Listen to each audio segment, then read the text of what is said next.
If you're a regular Farmers Inside Track listener, you'll know that we've covered everything from aquaculture to crops. This week, we're marrying the two to share a quick and easy guide to starting your very own aquaponics farm. Now, aquaponics, of course, comes with steep electricity cost. Energy expert James Steyn warns that should Eskom continue to deteriorate with limitations on new generation capacity, stage 8 load shedding is possible. Now, can I get a drum roll, please? We're back with Meadow Feeds, who farmers turn to for much more than just feed. Wihan Kitshoff, ruminant technical advisor at Meadow Feeds, unpacks the importance of the dry period in the dairy cow's lactation cycle. This week, he explains the importance of this transition. Our book of the week, The Farming Handbook by Barry Smith. And our farmer tip of the week comes from Conce Moraba, agricultural economist and strategy and operations analyst at one of Mzansi's leading agro-chemical companies. This is Farmers Inside Track, supported by Food for Mzansi. Inspiration for your business and life. From South Africa's farmers and agripreneurs. Hey, I'm Mzansi, and welcome to episode 120 of Farmers Inside Track, powered by Meadow Feeds. I'm Donumdu, the manager for audience and engagement at Food for Mzansi. Let's get straight into it with that promise guide to starting your aquaponics farm. Nicole Ludolf chats to Neil Stach from Aquaculture Innovations. Thank you so much, Dawn. Neil, how did you end up in aquaponics? 11 years ago, I came across this thing called aquaponics. And because it's such a measured science, you have to measure everything, the qualities and so on. I got very interested in it because it suits the engineering mind to a certain extent. So I got involved in the aquaponics and I built a little hobby system in my back garden. I followed YouTube mistakes and all of those. And so the aquaponics grew on me, and as it grew, I improved the system and so on. And then 8 years ago, I started writing training modules to help people along the way so that they don't have to make the same mistakes as what we did. That expanded to where I had no more space in my garden in Centurion. I then acquired a piece of ground. Today we have a commercial-sized system where we plant 80,000 plants purely aquaponically. We use rainbow trout as the fish of our choice. With temperatures getting more extreme, is it then advisable for people to always have some type of temperature regulation happening? It's very hard to regulate the temperatures. It becomes an expensive exercise. And then you need the power. And unfortunately, with our power situation in the country on and off, you have to spend more money. You can have heating systems, and then like me with a cooling system, but I use air to cool the water. So it's just the flow of the water that enables it to cool. The ideal is to find the position, the natural way of doing it, or else your investment gets larger and larger because then you'll need a generator. Fish can't survive without oxygen, and the water temperature has to remain reasonably constant, and water temperature reasonably constant. When it comes to aquaponic systems, what are the ideal plant types that farmers should look at? There are really three groups of plants. So you have what we call leafy greens, and leafy greens are things like lettuce and celery and spinach and the herbs, things like mint and basil. Then we have the second group, which we call fruiting plants. Fruiting plants is things like tomatoes and cucumbers and those things. And then we have rooted plants. Now, rooted plants are, for instance, anything that grows under the ground, like a potato, radish, and those. The rooting plants are not suitable within the aquaponics world because we don't use soil. We only use water, and in some circumstances we use stone. The real choice is really not what you can grow, but what you can sell. What are the kinds of challenges that you face in the aquaponics industry in South Africa? One of them is the acceptability of our produce by retailers. We're on quite a large drive now, not to promote individual farms, but to promote the aquaponics, the growing science. It is healthy. We can't spray any insecticides or pesticides or anything on our plants, and it's a simple reason, because that goes into the water and kills our fish. So we are forced not to. Our second major challenge in South Africa, larger retailers will only buy from you if you are certified global GAP, which is an agricultural practice. Now, that's not an easy thing to get. And so the smaller guy is really going to struggle to get there because we didn't have 200,000 Rand to throw at that certification. The guys are selling to individual retailers who are willing to put their produce on the shelves. But then ordering is low and it's not stable ordering, then they'll take, then they don't take. Plants only last that long. You can't leave them in the system forever. Do aquaponic plants suffer from pest attacks? Or are there any types of diseases they're prone to? We have to be very careful in our system. So any weak plant, you can immediately identify the plant is looking weak. We remove it out of the system because there are things like aphids and whitefly, and these guys, they do attack the plants and they'll attack the weak plants. You have to have the discipline to remove the plant and not hope it's going to recover, because by the time it possibly recovers, it's drawn the aphids. We do spray, and we spray a repellent. It's not an insecticide or a pesticide. It's a bio-friendly product, and it's immediately edible, and that chases away the baddies, the aphids and the whitefly and things like that. What are some of the most rewarding elements of being an aquaponics farmer? Looking at the growth. For instance, the leafy greens, and let's use lettuce as an example. Our lettuce grows in 28 days. So you can physically see your plants grow because there's so much nutrients in there. And that is really very rewarding. And then the fun bit is to feed the fish because they're alive, they jump. They actually get so used to you approaching the dam, they know it's feeding time. We feed 4 times a day because you can see they're healthy, they're happy. You're doing something right. And finally, do you have any general tips or pieces of advice for aspiring aquaponics farmers? First thing is do a course. Don't make the same mistakes that we made. You might think you have to spend the money, but you'll walk away with everybody else's mistakes in your back pocket. You don't only get the success story, you actually get the mistake story as well, so that you don't make the same mistakes. The second one really is do it. It is fun. You pull your hair out of your head, but it's like any business. You pull your hair out of your head. Sometimes you wonder why you did it, and you learn your own system. That's where I started. I started having fun, and that's all I want to do now. I just want to do the aquaponics and do training and stuff. That's the fun bit, and see my plants grow and feed my fish. We now switch things up and move to the energy crisis in Mzansi. Now, according to author and energy expert James Steyn, Stage 8 load shedding is a strong possibility with Eskom's failing infrastructure. James, as South Africans, we've become so accustomed to blackouts and navigating our Eskom power cuts. Could you start by painting a picture of where we're at in terms of energy generation in this country? The state of electricity generation in South Africa has never been more weak or vulnerable.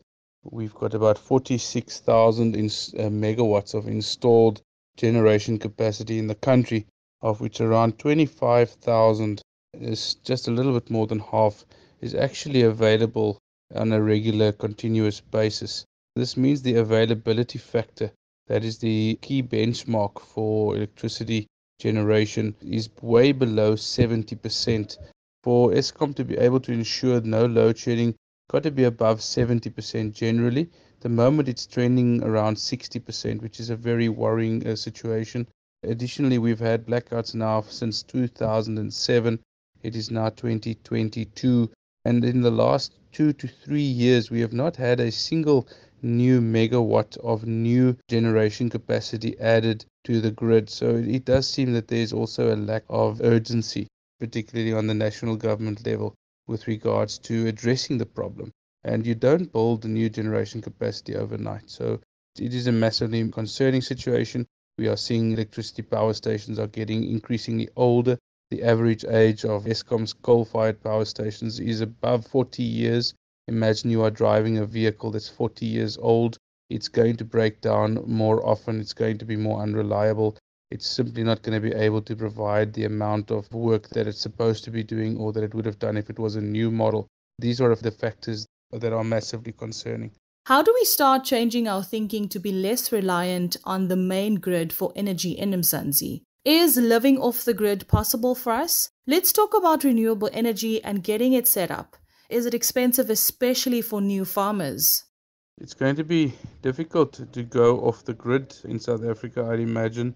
But certainly we have got very good solar capacities, and especially for farmers, I would imagine it's a very viable solution to look at renewable energy, particularly solar, simply because you don't have to then rely on Eskom's long power lines to also bring its electricity to what is often a very rural area.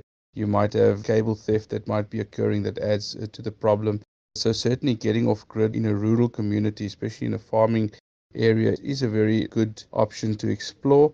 If I was a farmer, that's an option I would be exploring thoroughly. You'd in the long run recoup your investment.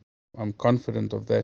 The way electricity prices are going, you will certainly in the medium to long run, but probably in the medium to short run, to be honest, at the way the cost of renewable power is going, which is downwards, you'll recover your cost of investment relatively quickly. However, it would require most likely quite a significant investment to be made. So that might be something difficult for new farmers to be doing. It might be expensive. For a small suburban household, it costs about 250,000 Rand roughly to go off the grid.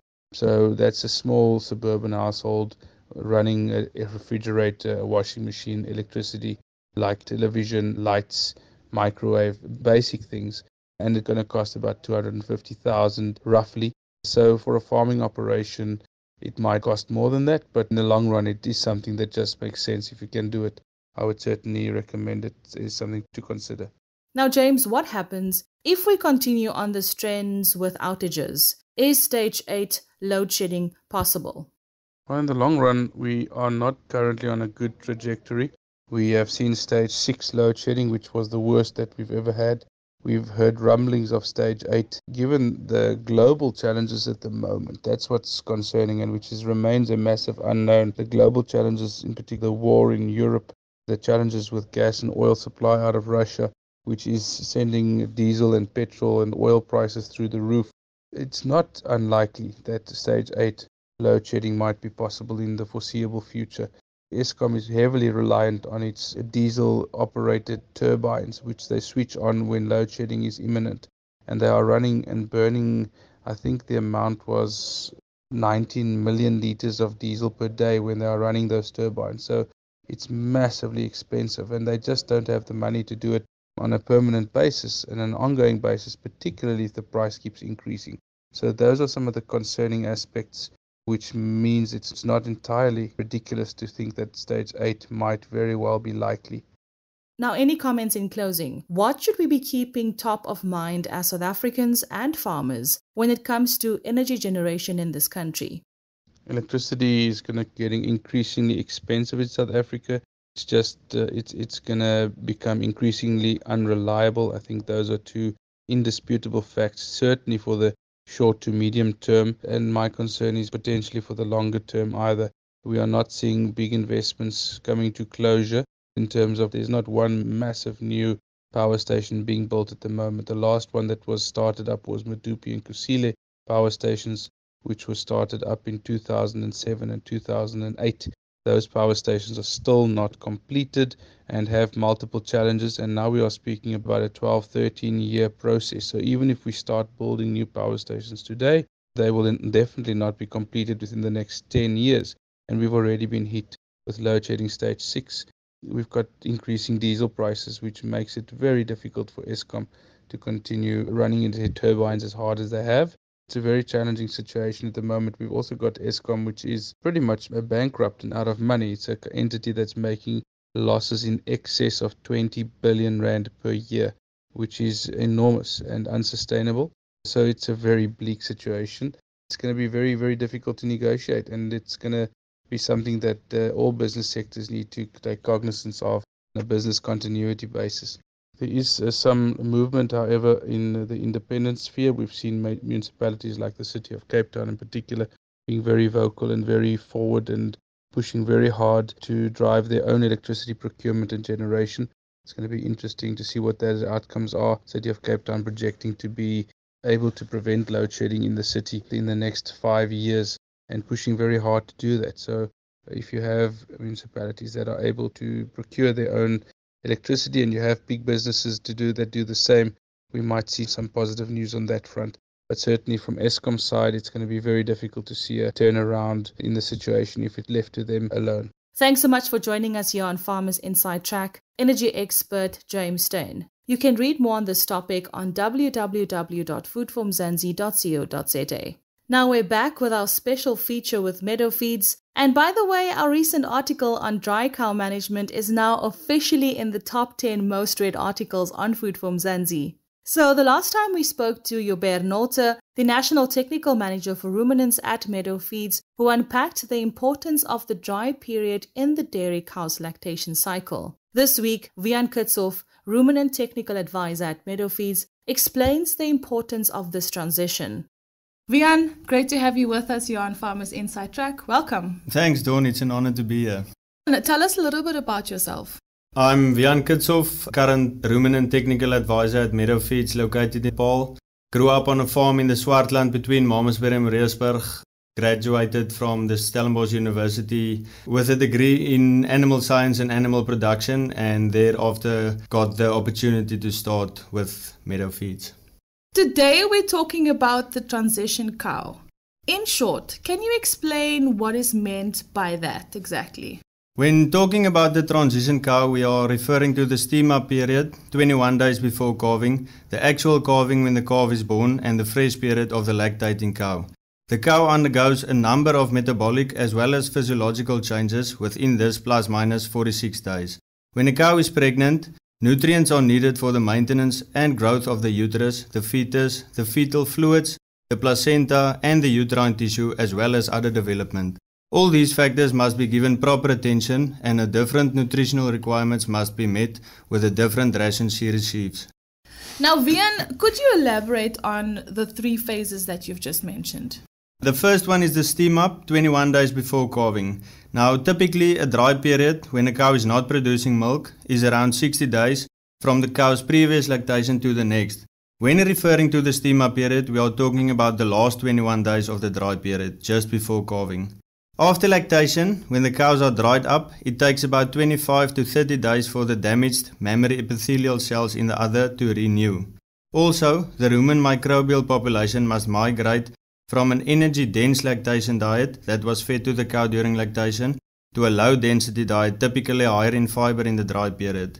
This requires 14 to 21 days for the rumen to properly adjust and usually ends when the rumen microbes must adapt once again to an intermediate energy prepartum or steam-up diet at around 3 weeks prior to calving as mentioned. During this time, the udder undergoes drastic changes, including the start of milk production, which results in the reactivation and proliferation of milk secretory tissue.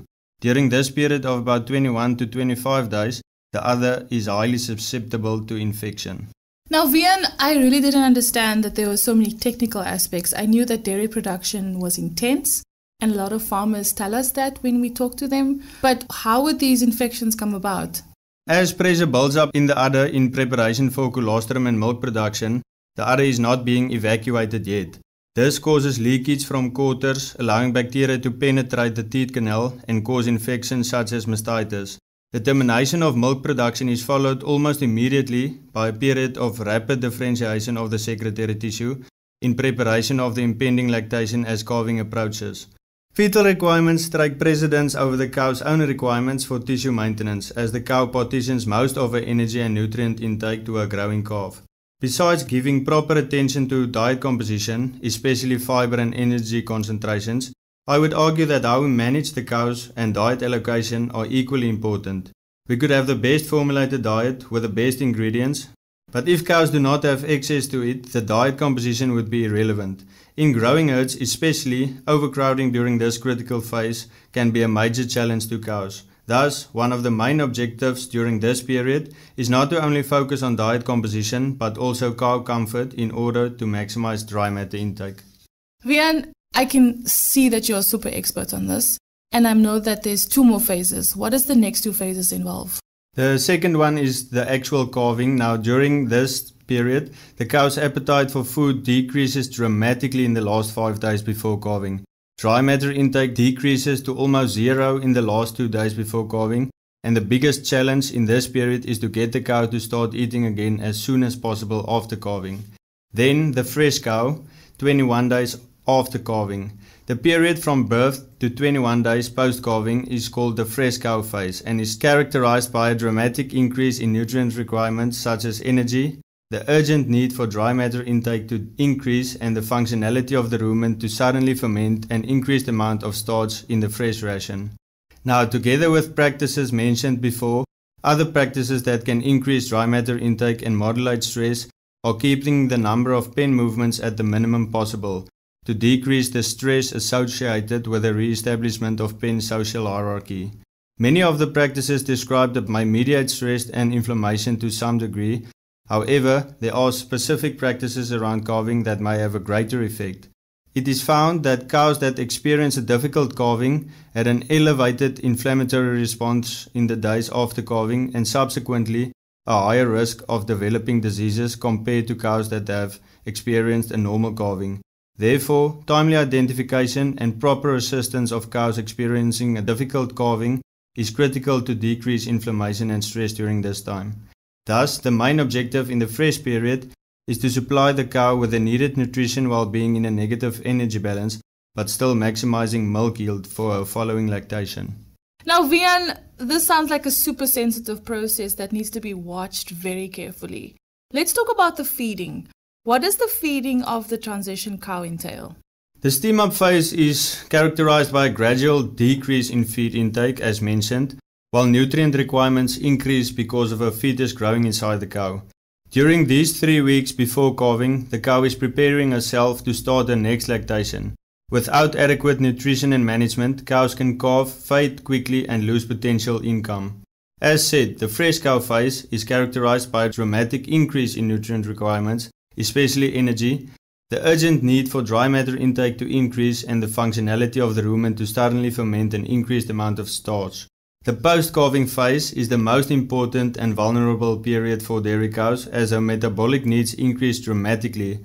Her lactational performance is directly related to how she responds to the high-energy transition period. Typical transition cow diseases such as Metritis, retained placenta, ketosis, milk fever, rumen acidosis and mastitis may occur. These health problems usually have a major impact on the cow's lifetime production. However, the impact of the health problems can be drastically limited by the correct feeding and management of the transition cow. Such management also reduces stress and the energy cost of an activated immune response when these challenges occur. Could you maybe highlight some of the struggles on a dairy farm with regards to the transition cow? I'll highlight the most common ones. Metritis. Metritis can shortly be described as inflammation of the inner uterus wall caused by a bacterial infection. It is characterized by abnormal, foul-smelling vaginal discharge, systemic signs of illness with or without fever. It is most often diagnosed with the first 10 days after calving, but some cases may not be noticed immediately without further veterinary inspection. Another one is mastitis. Mastitis is the inflammation of the mammary gland and other tissue, and is a major endemic disease of dairy cattle. It usually occurs as an immune response to bacterial invasion of the teat canal by a variety of bacterial sources present on the farm, and can also occur as a result of chemical, mechanical or thermal injury to the cow's udder. Now, Wihan, you've highlighted a lot about the metabolic disorders. What are some of the struggles on a dairy farm with regards to the transition cow? The transition cow often does not receive special treatment. She is only part of the dry cow group, which Hubert spoke about, and is brought in to calve shortly before calving, after which she goes straight into the lactation group. This is not the ideal way to handle them. Transition cows should be treated differently and they should be kept separately and also fed a different ration. The dairy farmer who is willing to focus on and invest time and money in this important transition phase can much easier reach the maximum potential of his herd. Extensive research has shown that cows that are managed and fed correctly during this transition phase reach a peak production of about 2.5 liters higher than average and produce about 500 liters of milk more per lactation. Furthermore, the incidences of transitional cow diseases is about 25% lower and days open per cow are also significantly less. However, the dairy farmer must be committed to the following: to keep transition cows separate, provide additional steam up and fresh cow rations, and to appoint or allocate a person to specifically pay attention to the transition animals. Wihan, could you put into perspective the cost involved when handling the transition cow, as you've mentioned previously? If you take an average milk price of 6 Rand a litre, feed cost dry matter based of 5 Rand per kilogram and a feed efficiency of 1.3 litres per kilogram.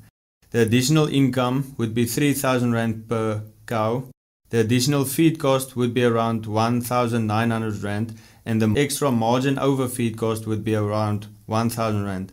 Now say the farmer has a herd size of 500 lactating cows, with each cow calving each year. That would mean plus minus around 530,000 Rand higher margin over feed cost per year. Now I know the requirements to properly feed and manage the transition cow includes extra facilities to handle steam up cows and the fresh cows separately, and 2 additional rations, meaning longer mixing times, additional workers, extra fuel costs, etc. And even if the 500,000 is all used for these equipment and requirements, the farmer still has the advantage of better herd health, better reproduction of the cows, higher lifetime production, and be seen as a farm that knows how to look after its animals and act to the best possible interest of his animals. Thanks for joining us, Wihan Kitshoff, Ruminant Technical Advisor at Meadow Feeds. Next up, and before we let you go, our book of the week, The Farming Handbook by Barry Smith. Terry-Ann Browse reviews this book for us. In this unique and highly informative book, the author deals with a range of agricultural subjects and enterprises. The book presents 150 thumb rules which can help farmers save time and effort. The author mainly focuses on conditions in South Africa, but the agricultural practices and principles can be applied everywhere. This book serves as a guide to natural resources and also includes information on field management, land assessment, agricultural engineering, and irrigation. With all the knowledge and information in this book, The Farming Handbook is definitely an essential read for farmers, students, and agricultural advisors. Agriculture is not just about farming, it's about caring, and that's an ideal worth preserving. It's super fresh, it's super soft, and it makes a meal a treat. It's Super Sure Bread and Super Sure Flour, a proud member of the VKB Group. From breakfast to lunch and even birthday cakes, Super Sure makes the whole family smile. Find Super Sure on Facebook or visit vkb.co.za for more info. VKB, for the love of the land.